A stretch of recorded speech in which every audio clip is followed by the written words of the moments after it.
পিছনে গুজতে গুজতে যা, পিছনটা তুই পারবি না, পিছনে গুজতে ধর। হ্যাঁ একটু নাবা, পায়ে করে ধর চেপে, পায়ে করে চেপে ধর।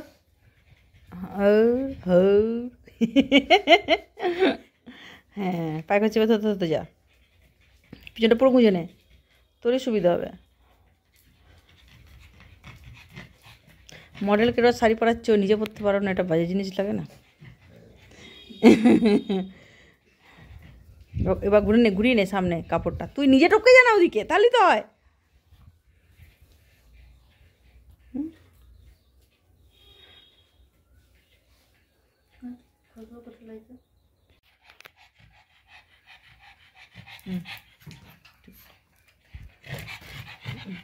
দাঁড়া দাঁড়া, হাত ছাড়া।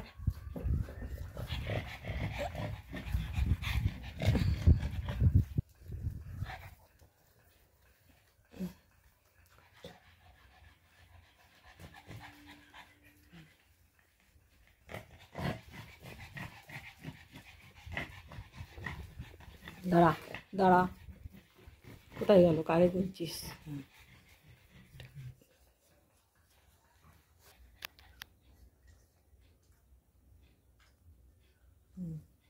হয়েছে, দাঁড়া। কেউ বলতে পারবে শাড়িটাও কোন দিকে পড়েছে? শাড়ি পরেছে উল্টো দিকে, দেখো ভালো করে শাড়িটা কোন দিকে পড়েছে।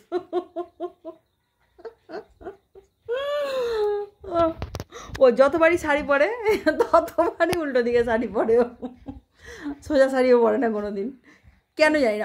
আর ওর শাড়িগুলোও পরে ঠিক এরকম উল্টো টাইপের, মানে যেদিকেই পরবে সেদিকেই ঠিক।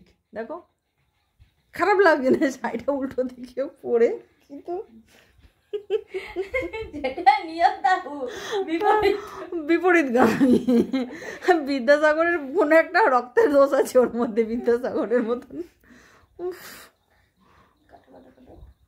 দেখো আমাদের সরস্বতী ঠাকুর কেমন লাগছে, নিউ সরস্বতী ঠাকুর। কোনোদিন তোমরা ওকে দেখো না, ও আর সবসময় আমার ভিডিও করে, আমি ওর মানে পেজের মডেল। আজকে ও নিজে নিজে নিজের মডেল হয়েছে, আমিও তাও উল্টো শাড়ি পরে ভালো লাগছে। কিন্তু দেখো আমার তো ভালো লাগছে, তোমাদের কেমন লাগছে জানি না, তবে আমার ভালো লাগছে। লাইক কমেন্ট শেয়ার করো, যতই হোক বাচ্চা মেয়ে তো, ছোটো মেয়ে কিছু করতে চাইছে, তোমরা হেল্প করলে একটু উপকার হয় আর কি। প্লিজ শেয়ার অ্যান্ড সাবস্ক্রাইব করো, প্লিজ প্লিজ প্লিজ।